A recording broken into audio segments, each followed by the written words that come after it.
It is officially August, which means you are in grind mode to conquer your home league this season. So today, what we are doing is starting a mini series where we are diving into different platforms for your home leagues and giving you the biggest cheat codes on those platforms. Today, the 8 biggest cheat codes that you should be avoiding or absolutely targeting in those drafts. And fellas, we're going to start with the players who are furthest below consensus ADP right now across Yahoo Sleeper, ESPN.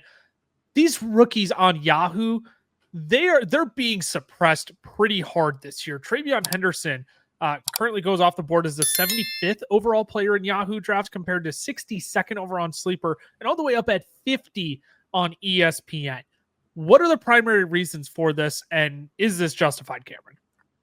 No, I really don't think it's justified. I think Treveyon Henderson is, outside of Ashton Genty, I think you can really make the case for him or Hampton of who's going to be that second best rookie running back. And at least that's how I feel because of the score this year for fantasy score, because of the role that I think Henderson's going to have by the end of the season.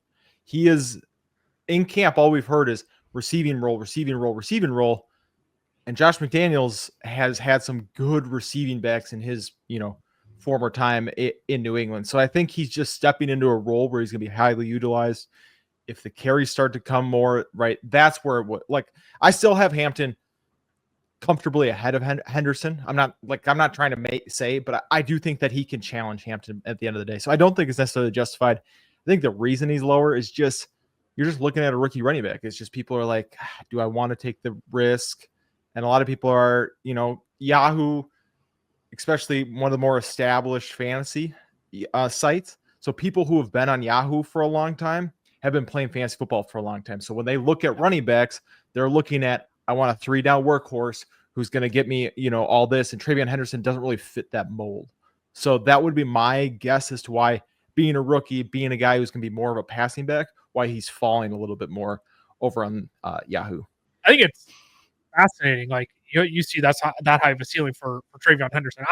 For me, I think I'm just so bullish on Amari Hampton potentially being kind of like you said, the guy that Yahoo drafters probably see as this 3-down workhorses here without Najee Harris.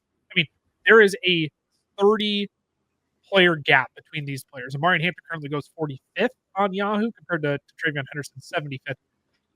That being said, I think 75 overall is too low for a guy of Treveyon's caliber and his upside. I think, and I don't want to start a comparison of Yahoo to Sleeper, Yahoo to ESPN, because we're specifically talking about Yahoo drafting platforms. But Ty, for me, I feel like the sweet spot for Treveyon Henderson is kind of right in that 60s range. Yeah, I would agree. I think it is very important to remember that Yahoo's rankings are based on half PPR. So for Treveyon, whose role is going to be more pass catching, is going to be a little bit lower. I also do appreciate how I think on Yahoo, they are kind of proceeding with caution a bit when it comes to the rookie running backs and really just rookies in general, because the likelihood that rookies hit the ground running immediately and are immediate contributors in week 1 are pretty slim outside of the generational talents, right? But that being said, I think Treveyon has the potential to eventually become the workhorse guy in New England, can be the lead back in a 60-40 type split because he's the more dynamic player. He's the more dynamic weapon that you can use in the passing game compared to Ramondre, who has a history of fumbles. So I can understand the caution with the ranking on Treveyon, especially in half PPR, but you do have to acknowledge that the upside is still there for a guy like Treveyon, even in half PPR. Right. And for a league that is just prioritizing explosives, that is what Treveyon is going to give this offense. There's a reason why people were comparing him to a Jahmyr Gibbs light coming out of college, right? It's because that's the level of explosiveness he can give you in the receiving game in space, but also if you give him a hole on the outside, he will hit it and he will be gone. We're going to continue this series as well into Sleeper and ESPN drafts as well. So if you want those videos, make sure you subscribe and turn on the notification bell as well so you know when those episodes get up. Look, we're prepping for all of our home leagues. You're prepping for all of your home leagues. We're going to hopefully provide you some findings to give you an edge over your league mates this year, but ultimately we want to remind you of the fun and camaraderie that comes with the game of fantasy football. So we'd appreciate if you join along with us on this ride by hitting that subscribe button, turning on the notification bell, even hitting the like button here. All 100% free for you. Another rookie, fellas, that's getting suppressed down in rankings. Teteroia McMillan, wide receiver 1 of the Carolina Panthers.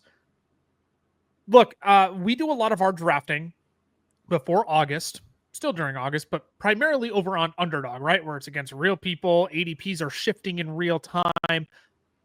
Teteroia McMillan is frequently going in the wide receiver 21, 22 range, going right around that 3-4 turn. Well, he's going 78 right now over on Yahoo, which is substantially later. And again, similar to Treveyon, Teteroia McMillan's ADP on Sleeper is 60th overall, 55th overall on ESPN. Cameron, this is another one where I've been coming up on Teteroia McMillan the past few weeks. He's now my wide receiver 26 after being sniffing my top 30. I've really changed my tune, and I'm really coming up on Teteroia McMillan. I don't know where you're at, but 78 still too low for you here? I like it. My issue, I don't think it's like too low. It is more at the point where I would be consistently taking Tet in drafts. The issue for the thing for me, and not the issue, but the thing for me is I look at, DK Metcalf, DJ Moore, Rasheed Rice, Cortland Sutton. Say Flowers is in there, but he's not necessarily in this tier for me. Devonta Smith, Jameson Williams, Xavier Worthy, Travis Hunter, George Pickens, Jalen Waddle. They're all in one massive tier still. So the fact that we've moved Tet to the end of that tier doesn't make me go, oh, shoot, we've moved him too low. It's just now that he's at the end, I still think he can perform with, DK, DJ Moore, who going at the beginning of it. I just am like, oh, now it's a really good value. I don't think it's like absurd or, oh my gosh, I can't believe it. It's just, if I was drafting on Yahoo, would be a lot more willing to take Teteroia here than over on Underdog, where I'm still a little bit hesitant at his wide receiver 21 value. Sure. So obviously saying Tet's a guy you should absolutely be targeting at this ADP of 78th overall. But, considering he's in a range of guys like George Pickens, Jalen Waddle, Calvin Ridley, like this is the tier you think he safely belongs. Yes. Okay, Ty, where are you at on that? Because I think the one thing that I will throw in here, it's been quoted out by many, many wise people in the industry, but Ron Stewart threw a tweet out there. Since 2010, 21 rookies have posted 16 plus points per game from week 9 on in their rookie seasons. Look, a guy who's drafted top 10 to me, throw Travis Hunter in this mix as well, who we're not going to talk about because we've talked about Travis Hunter a lot this offseason. But for me, in an offense that needs a true wide receiver 1 for Bryce Young, like this just screams value on Tet McMillan for me. It does. Now, I get a very similar vibe with Treveyon in that he's a rookie, maybe a slower start out of the gate. Like when you look at the receivers, Tet plays the most difficult wide receiver position, right? Where he's on the line as the X. So it could take him a little while to get going. On top of that, you can understand the pessimism, I'll call it, about a Carolina offense with the jury still out on Bryce Young at this point too. So you can understand the pessimism and why Tet can kind of fall to the bottom of the tier like Cam was talking about. When it comes to this price tag on Yahoo for Tet, I'm all the way in because I know that I can probably stack my roster up and not need to rely on Tet right out of the gate versus, again, the Underdog ADP. You need him to perform right away. And you're still going to expect the second half of the year kind of breakout. And I think that's very much in play. But at least on Yahoo, you can reap the benefits of it and not put the expectation of I need him to be a top 36 guy right out of the gate. If he is, cool, but I'm not expecting a huge ceiling for the first half of the season. That's exactly, I think, the point that I was hoping, not that I was trying to ask a leading question, but like that's what I was going to circle back on and say, like, I think that's the point that I'm trying to get at here is like you're drafting on Underdog. You might be drafting Tet McMillan as your wide receiver 2, right? He's going in 12-man leagues, wide receiver 21. Like he's going within like if every team were to draft 2 wide receivers in the top 24, Tet's in that range. You're looking at this range on Yahoo where you might be drafting Tet as your wide receiver 3, or if you have an abundance of riches, you decide to go heavy on wide receiver, your wide receiver 4. Like you can kind of pocket Tet McMillan and say, hey, he might have a few great games at the start of the season, but if I'm looking from second half on, he's a guy that if I don't need him to perform right away at the start of the season, he's going to be a weekly flex atop my wide receiver 2 down the stretch if we're expecting a true second half leap. And Tet's just too good of a talent in my mind to like not draft inside of the top 30 wide receivers this year and not play in your lineup at some point during the start of the year when a player is on bye. So part of it is just like a bet on Tet the talent. Part of it is a bet on Tet the breakout, and part of it is just like, hey, nearly 80th overall. We're sniffing. This is 7th round ADP we're talking about here. To me, that's kind of a no-brainer that you just take the plunge on Tet McMillan with some of these other players that we'll be talking about as well, who will be on the board. Let's keep it moving. Let's dive a little bit further than this like 70 to 80 range. Travis Etienne is a fascinating one because he goes 109th overall on Yahoo, despite going 88th on Sleeper and 84th on ESPN. We're talking like a round and a half to 2 round difference here in terms of where Travis Etienne is going. That's big. All right. That is big. 20 to 22 picks, 25 picks, is a big deal. Ty, I'll start with you. Is this justified though, given kind of all the camp news that we're getting? Or is this actually like a suppressed Travis Etienne price that you're interested in?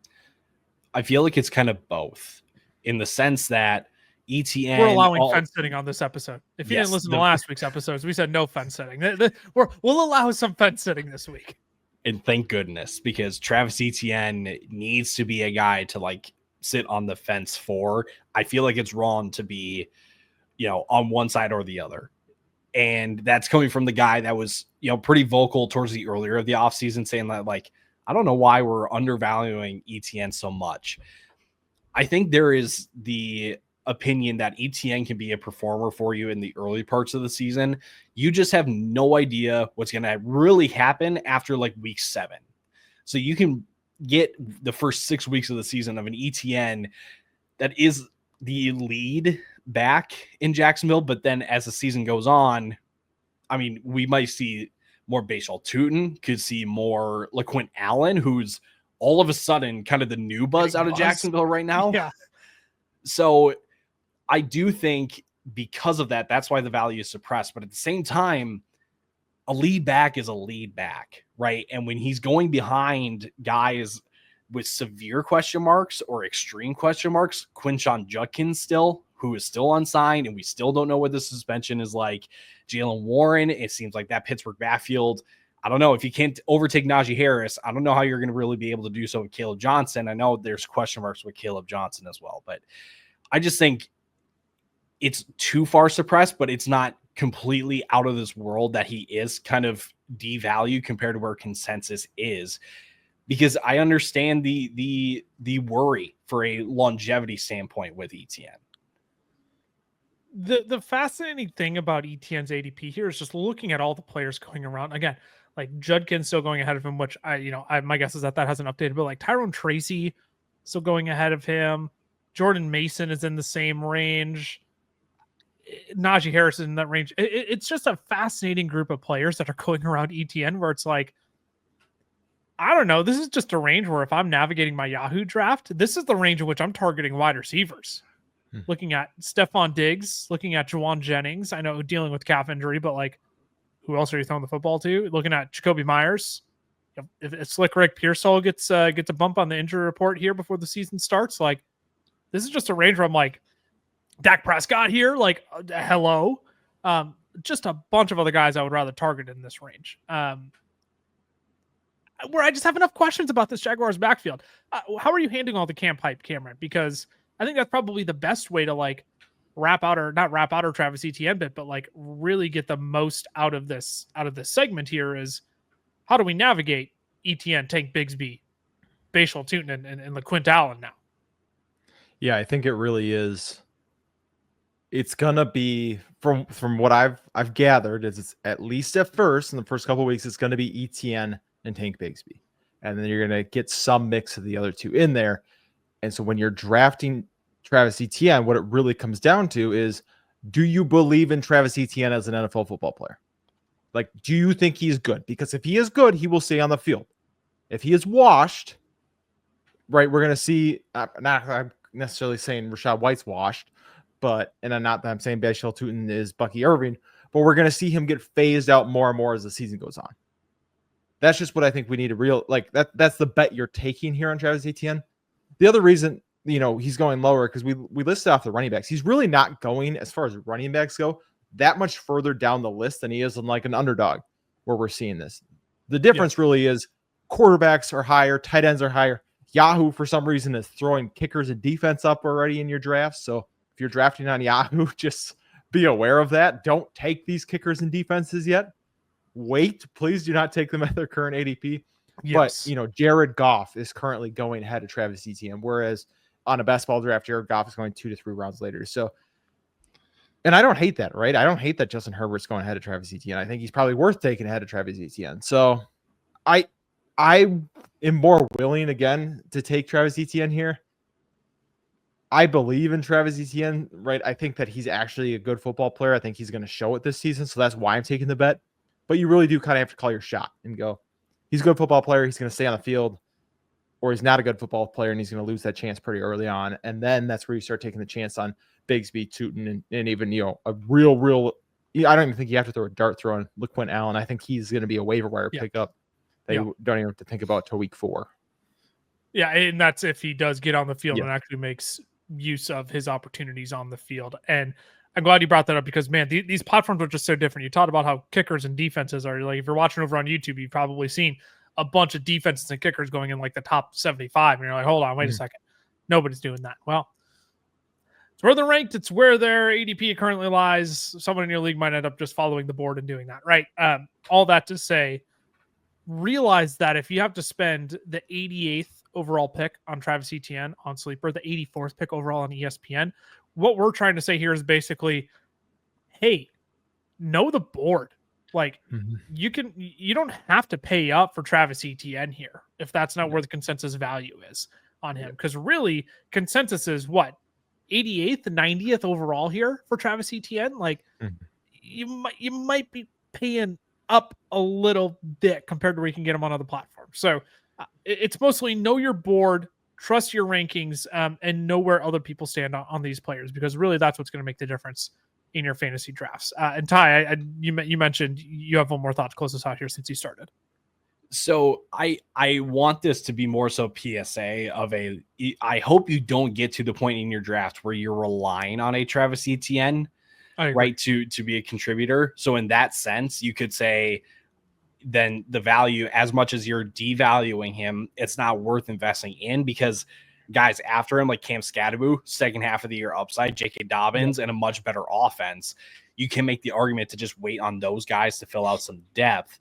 But at the same time, like Cam was saying, if you're going to call your shot and you think that Etienne can be the best guy, then it's worth the investment, because, again, it is much lower than most other platforms. Right. And again, you can make do with Dan Graziano's report that came out on Monday about how this backfield is supposedly going to shake up, with Etienne being the screen game, Bigsby being your short distance, your downs 1 and 2 player, your Bashal Tootin being a home run hitter, and the Quintallen specifically designed in the passing game, right? Your third down back, I believe, is what they called it. But it's not that simple. I'll tell you that right now. And I think that report can easily be taken out of context. Really, what Dan is trying to say is, like, if we're trying to figure out this backfield, which is exactly what the Jacksonville Jaguars are trying to do right now, this is probably our best guess at what it's going to be, but it's certainly not gospel, and it certainly doesn't mean it's going to translate that exact same way in every single game, because what's going to happen is teams are just going to totally know what's coming. Okay, LaQuint Allen's on the field. Great, they're not running the football. Tank Bigsby's on the field. First down, they're running the right. It's not that simple. But if you think Travis Etienne can outperform all those guys and claim 55% of the work in this backfield, then it's worth taking the plunge here at 109 for sure. I'll call it like below ADP spectrum of things here, fellas. Cooper Kupp, 2 spots after Travis Etienne, currently 111 over on Yahoo, goes pick 91 on Sleeper, pick 83 on ESPN. Really a wide range in which Cooper Kupp goes across the board here. I'll tell you what, I look at this Yahoo board. I talked in a previous episode about players I have not and will not draft. Cooper Kupp has been one of those players, just because not that I think he's going to be a bad player this year, but I just don't see the same upside as I do in a lot of the other players who are going around him. I look at the Yahoo board, I have the same thought. this isn't a range in which I really want to take Cooper Kupp with the players available here. Give me Dak Prescott. Give me Steph Diggs. Give me Jennings. You can give me Cooper Kupp over Najee. You can give me Cooper Kupp over Johnny. But like Jacoby Myers, I'll take the shot on Ricky Pearsall potentially. Like, I don't know. Cameron, you weren't on that episode where we talked about Cooper Kupp, so I'll start with you here. Pick 111 over on Yahoo. Are you good with Cooper Kupp there? I actually don't mind it there. But the issue is it would be really hard for me to take him over the guys who go behind him. I mean, it's Jacoby Myers, Ricky Pearsall, Josh Downs, even Matthew Golden. I'm just looking at those names, and it's just like the upside feels so much higher. Now, I think Cooper Kupp could be a more consistent player, right? If Cooper Kupp can return to 75, 80% of what he was, right? I still think he's a smart enough wide receiver. He's a good enough route runner where we could see a pretty big year, or not pretty, like not more like, yeah. I'm trying to Adam Thielen-esque. You can see a very serviceable year. Adam Thielen for the Panthers-esque, kind of, right? Right. And it's just how long can he stay healthy for it? If you get a full year of that, you're like, hey, this was actually a really good pick.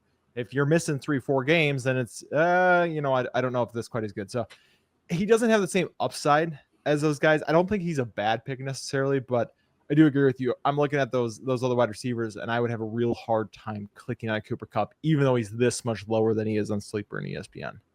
Which I think says something about where people value him over on Sleeper and ESPN compared to Yahoo once again. Ty, I'll maybe just ask you this question because I'm curious if your thoughts have changed since Cooper Kupp. I think how I've started to view Cooper Kupp potentially is like, is he just like fall from grace Jacoby Myers? Like, hey, at one point he was top of the hill, man.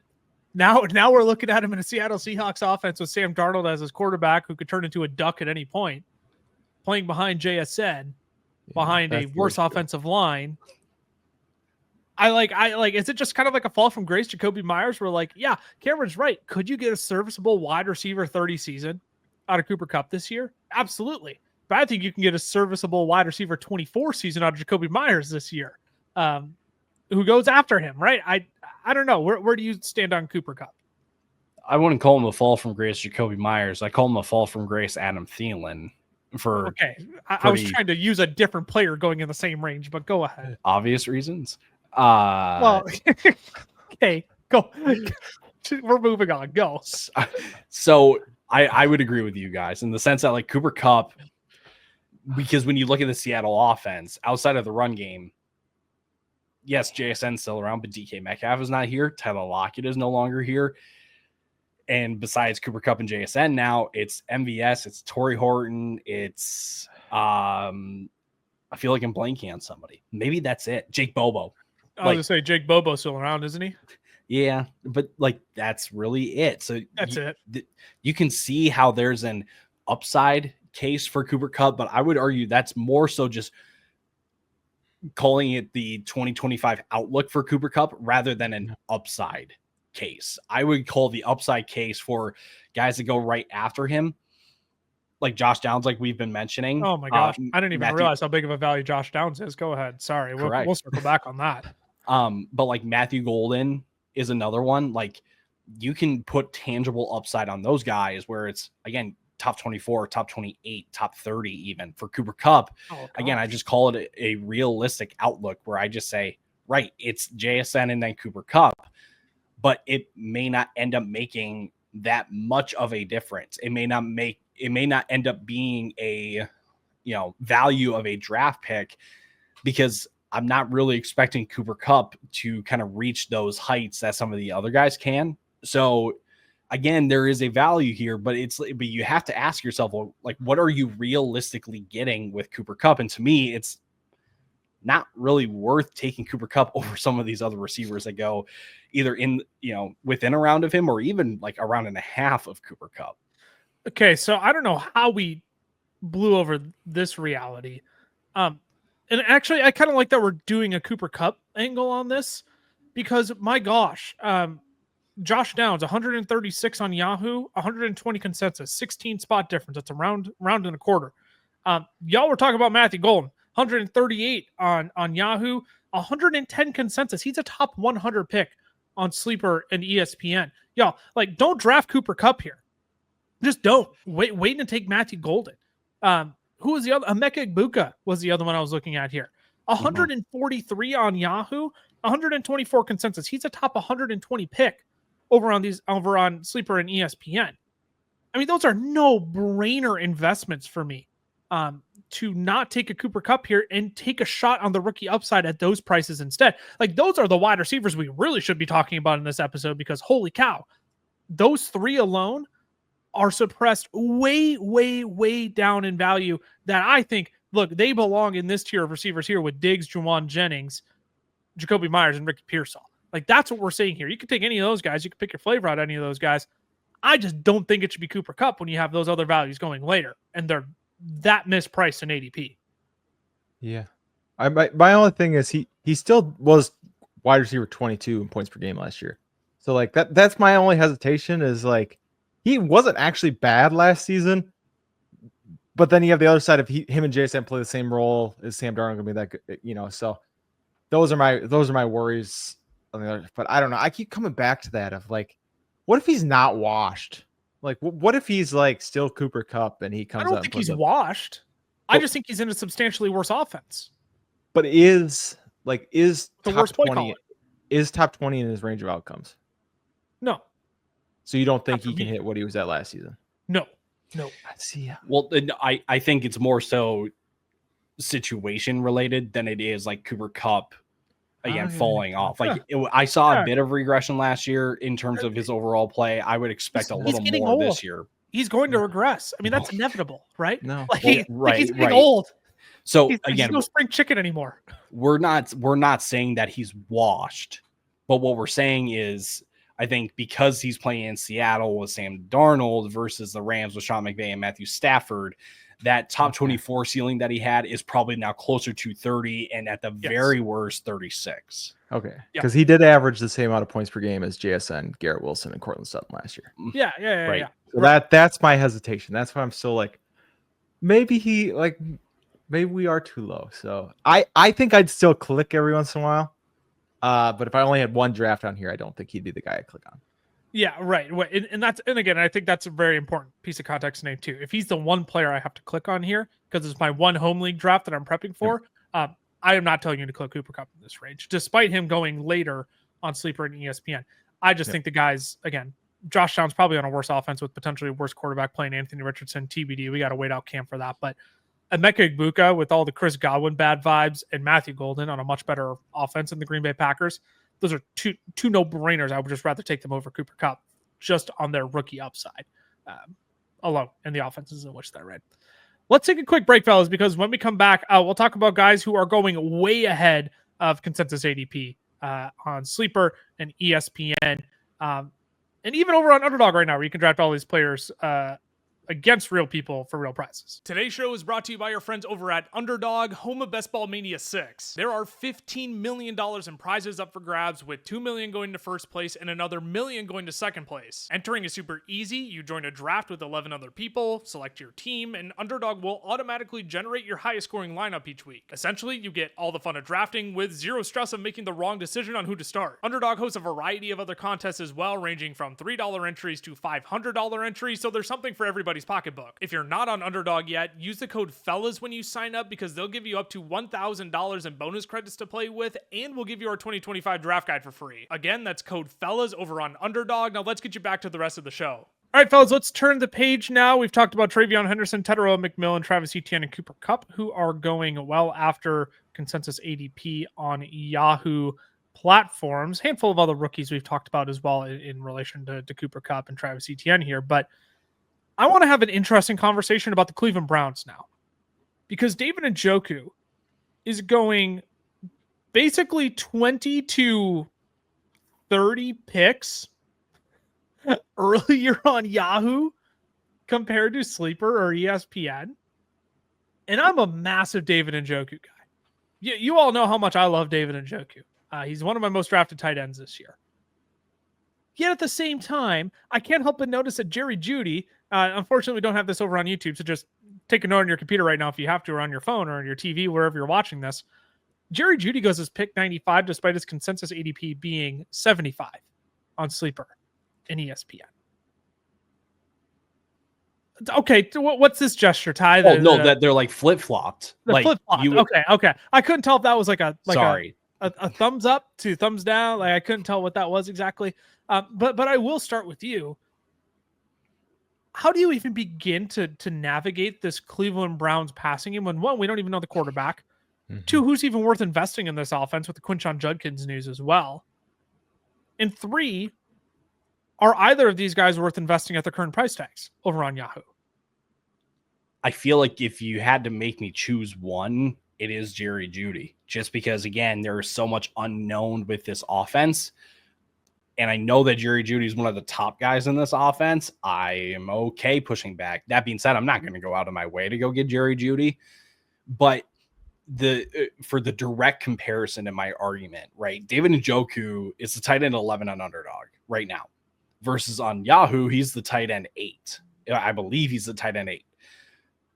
The tight end 11, tight end 12 is kind of this end of the tier from like 5 to 12. I'm okay investing in Jeudy or in Njoku on Underdog because I'm like, it's the end of the tier, and I know that guy has top 6 upside. Njoku here on Yahoo, he's going closer to where I ultimately think like he can finish this year in what is going to be such a weird Cleveland offense that in some weird ways, like I'm okay letting my league mates worry about the Cleveland Browns headache and assuming that they're getting a top pass catcher at the tight end position when, you know what, I'm willing to let them deal with that. And it's not like I'm missing out on a whole lot with Njoku. Yes, he's an excellent playmaker in this Cleveland offense and an offense that like uses and targets their tight ends. But am I really missing out on anything here with Njoku if I don't get him? Does that, I hope that's making sense and I'm not trying to talk in too many circles, but that's really what it comes down to is that I just think it's a wide tier of tight ends that I don't need to try to go get the tight end 6 in points per game on an offense that I really don't want to be watching every week. Yeah, that's the best way to put it. When you're looking at Yahoo ADPs, the top 8 tight ends go in the first 80 picks. So basically, in the first 7 rounds, 8 tight ends are off the board, which is not what you see over on Sleeper and ESPN. And granted, again, I think David Njoku was slightly suppressed over there, but my gosh, there is an extreme amount of confidence built up in David Njoku by Yahoo drafters, where he's being pushed up into the range of TJ Hawkinson, into the range of Mark Andrews, who, my gosh, we'll also talk about later. But again, I'm with you. If I'm drafting on Yahoo and you're forcing me to pick one Cleveland Brown at their current cost, it's hands down going to be Jerry Jeudy. I as much as I love David Njoku, I've loved David Njoku at cost. To me, oh boy, drafting him around George Pickens, Treveyon Henderson, Teteroia McMillan, that's pushing the envelope for me on a really not great, not good Cleveland Browns offense this year. Are you in the same boat, Cameron? Again, I'm trying to like rectify my own feelings with this as a David Njoku truther, as a guy who's been like, take him everywhere. He's one of the best values in drafts right now. But you look at where he's going on Yahoo. I'm probably going to tell you to just steer clear and take a dart throw on a later tight end, even though there aren't many left after Njoku because 8 of them go in the top 80.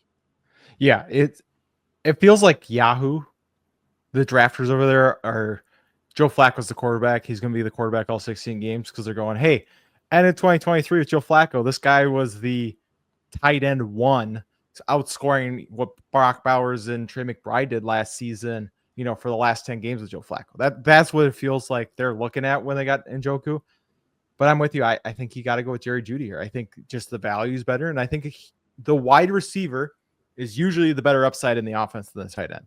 That's typically how it works out for fantasy wise. And so, yeah, I definitely think Jerry Jeudy is a better pick. And I agree completely with what Ty said of, at this point, you are taking him at his ceiling. I mean, you're taking him ahead of Jalen Waddle and Teteroia McMillan. Ugh, I would rather click wide receiver there. Do we really think David Njoku is going to outscore them? I don't. I don't. That's really what it comes down to. Yeah, and this is a great case of, hey, we need to look at like total points scored here.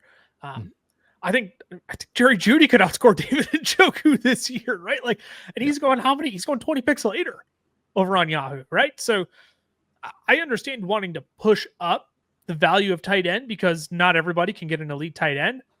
But how many times do we see these tight ends who are just kind of in this middling, like tight end 4 to like tight end 8 range, and everybody just wants to draft them to try and get a piece of what could be an elite tight end this year, and the floor falls off from underneath them. Now, I'm not telling you that's going to be David Njoku because, again, with where he's going on Sleeper and ESPN, that's exactly where I want to try and scoop up value.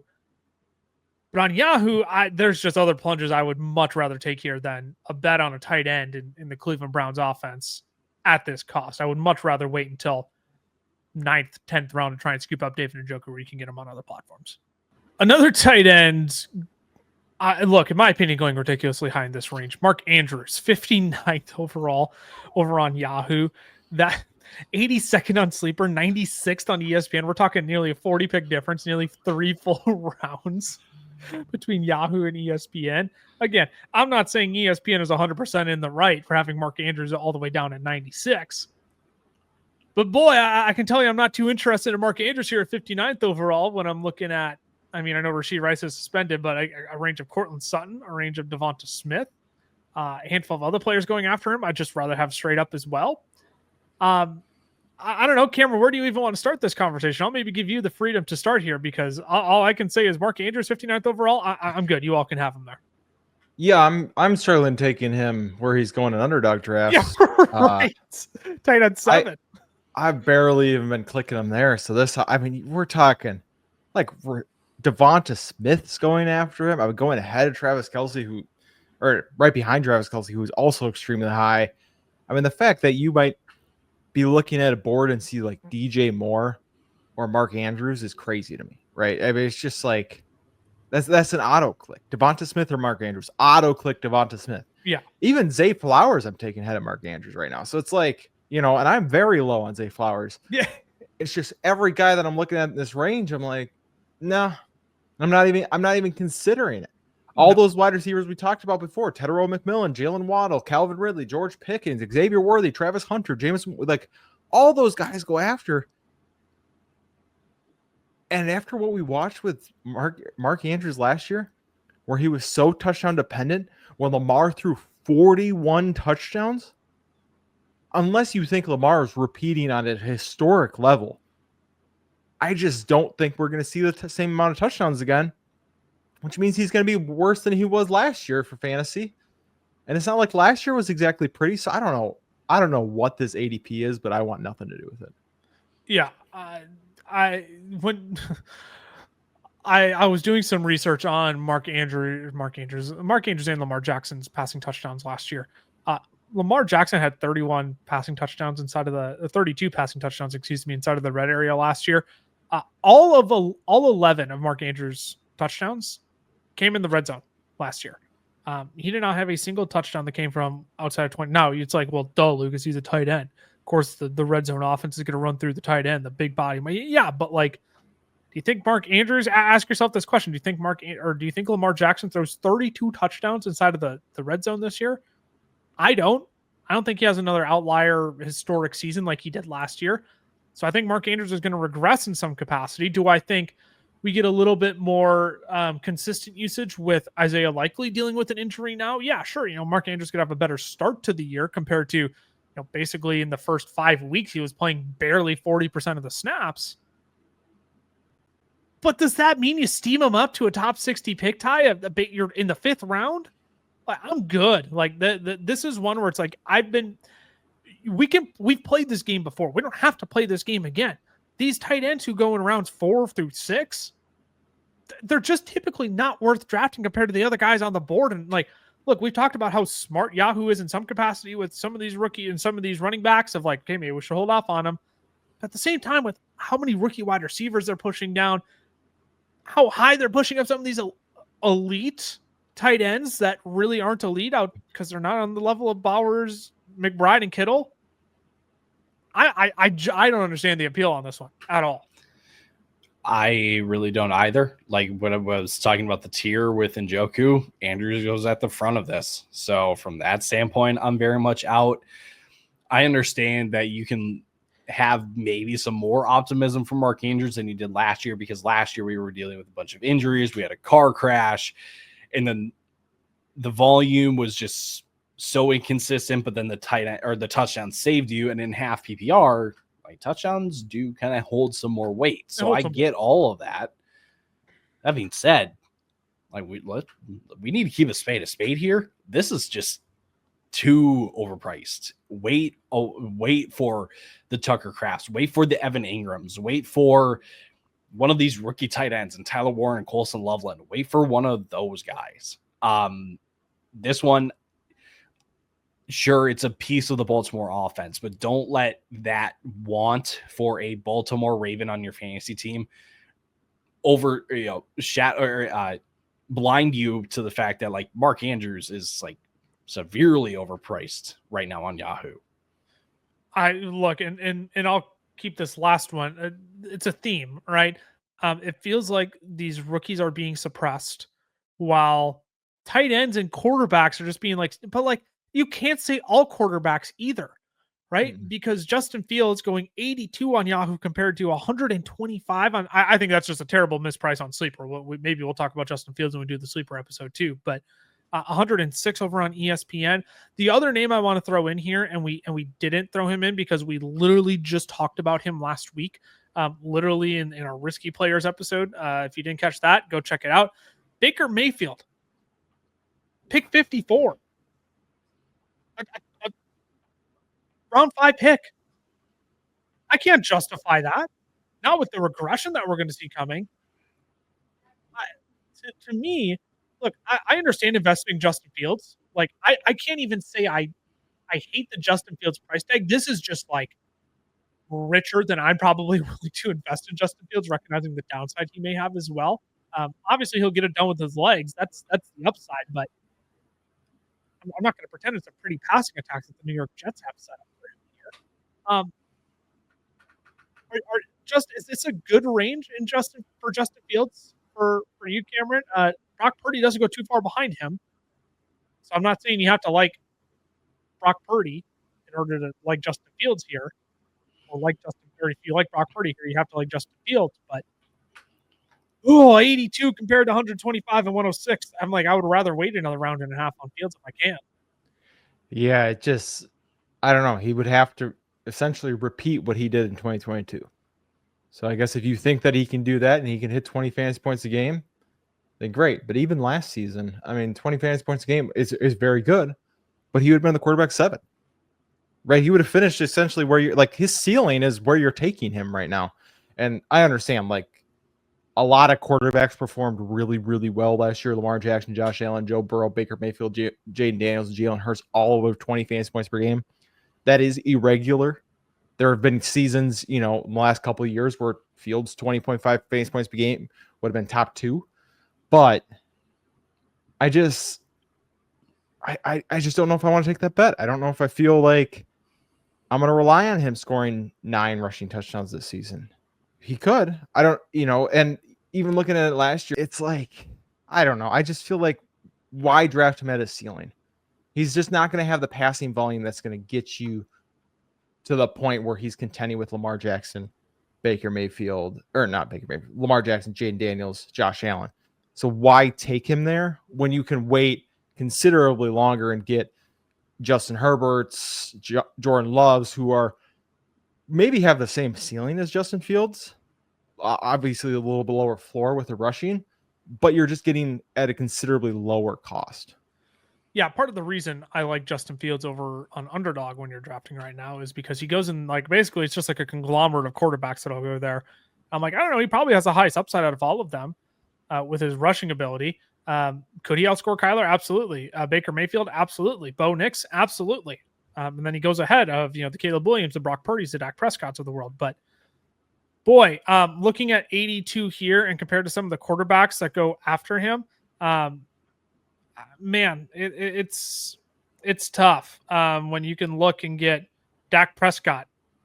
How much later? When you can get golly, when you can get Drake May at pick 127, you can get him 4 rounds later.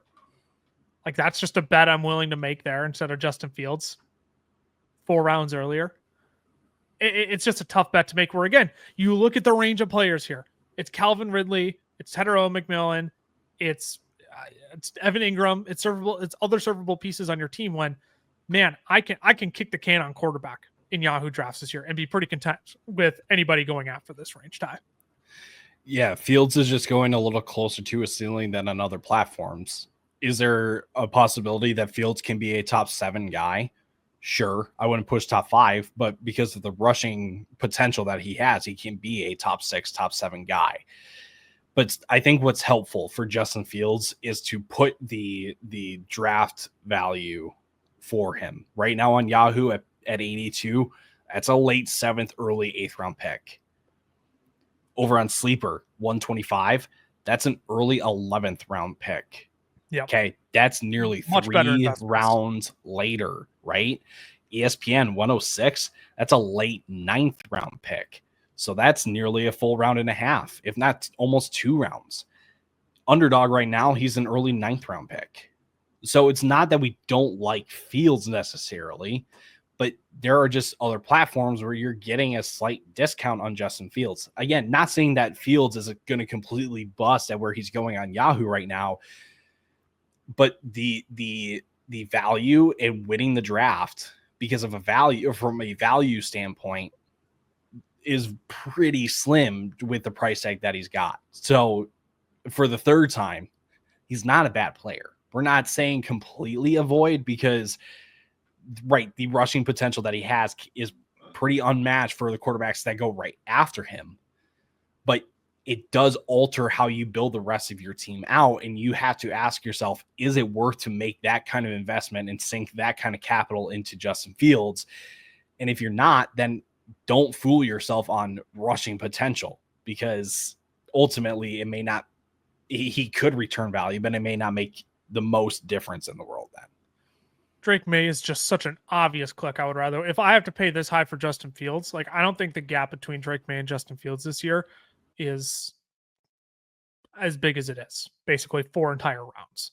I just don't believe that's true. So for me, it's like, why invest in Justin Fields here when I can wait 4 full rounds and get Drake May later and build up a better team when it's like, I don't know, the floor could fall out from Justin Fields this year in this New York Jets offense. Like, let's not, again, I said at the top, let's not pretend this is a great passing situation that he's walking into. Mm-hmm. But man, you can look at Drake May however later, who still gives you a little bit of scramble upside, who is playing with a bunch of exciting and explosive weapons this year, who could take a big year 2 leap. Yeah. I don't know, man. That's just a no-brainer to me when I look at costs and I say Justin Fields. I'm the one of us that has Justin Fields statted out as a top 7 quarterback this year. I fully believe in Justin Fields, but I also know how to play the cost-benefit analysis game and say, hey, maybe I rather wouldn't invest in Justin Fields this early, and I'd rather take a guy like Dak Prescott, who I'm also extremely bullish on this year. Yeah.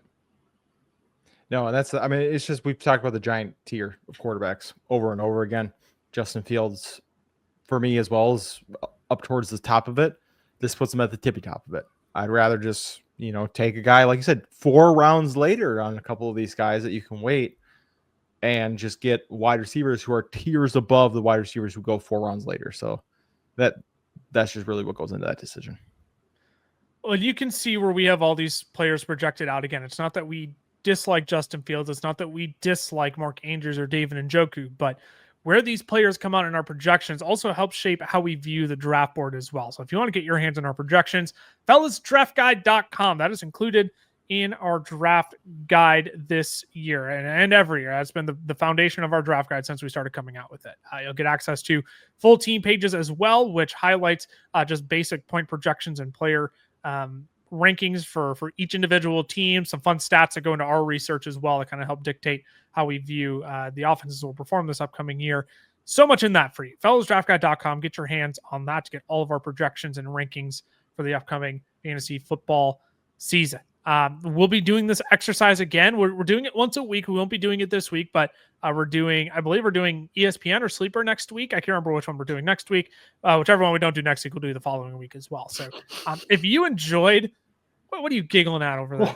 Is that how it works? You don't do it one week and you do it the next week? Wow, what a genius concept. You want to host? Go ahead. You can take us out. Go ahead. You can take us out. You can follow us on the socials at FFFellas on Twitter, the FFLs on Instagram, Fantasy Football Fellas on Facebook, YouTube Shorts if you want our content in minute form, and also on TikTok. You can follow Lucas at Lucas Wenzel. You can follow Cameron at CamLawFFF, and you can follow your favorite fella, Tyler _Plath. Again, we will be back later this week with, what is it? It is the worst pick in every round of fantasy drafts. I believe that's what it is. No, we're actually. I jumped away. Right. I jumped ahead. We're up to 3 podcast episodes now, right? As we're ramping up towards the season. So 3 episodes a week. And like Cam said, you're going to get the best picks and you're going to get the worst picks this week. And then we're on into the weekend. So how was that? How was that, Mr. Host? I was going to give it a B-, but you fumbled it at the end. So I give you a C. did. You know what? I will take average over what was a D+ earlier. So. Oh. Ty's here to fight right at the end. So at first, it's calling you out earlier on live stream last week. We're just outing you for a comment over on Facebook, and now it's man, that is. Look, Ty. I thought you did a great job. I would also say you forgot about best ball streams on Wednesday as well with the mock draft Monday. Oh, yeah. Are we doing that this week? Okay. Fair enough. This week we're off because your boy's out of town. So. I apologize. I should not have thrown you under the bus. Now there's definitely no one listening right now. We have lost. You are. Again, if you are, you have to let us know in the comments, because it's just like as soon as you hear we're way off course, you have totally clicked off this video or podcast right now. But we appreciate you all. We'll see you later this week. Talk best and worst picks in every round of your fantasy drafts this year. Deuces.